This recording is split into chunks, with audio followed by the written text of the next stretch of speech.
Many of us spend our lives running from solitude. We fill every empty moment with scrolling, chatting, or chasing plans just to avoid silence. But here's the truth. Learning to be okay on your own isn't just a skill, it's a superpower. In this video, we'll uncover why being alone isn't a weakness but a gateway to understanding, growth, and true self-discovery. We live in a world that equates being alone with being lonely. Think about it.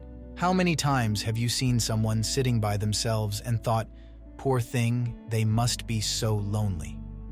But solitude and loneliness aren't the same. Loneliness is a longing for connection. Solitude is choosing to connect with yourself.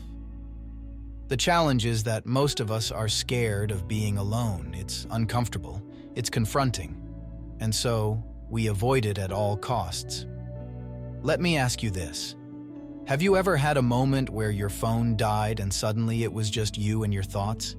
That creeping feeling of discomfort? That's what we're talking about today.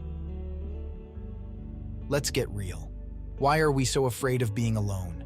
Because when there's silence, we hear things we've been ignoring, our insecurities, our regrets, our wounds.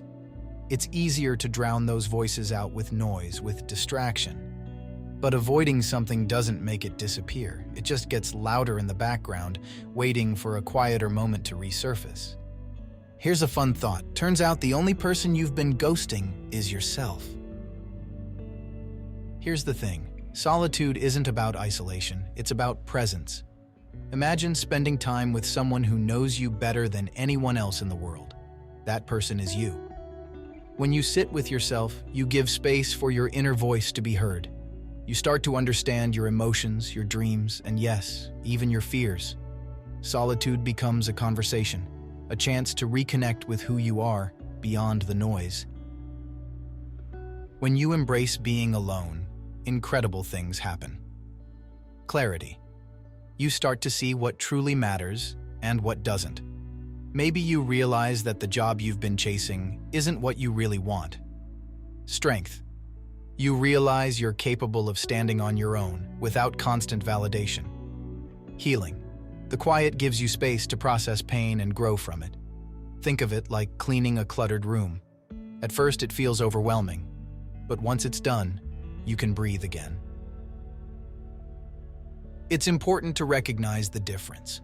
Loneliness is a disconnection from others, while solitude is a connection with yourself. The irony?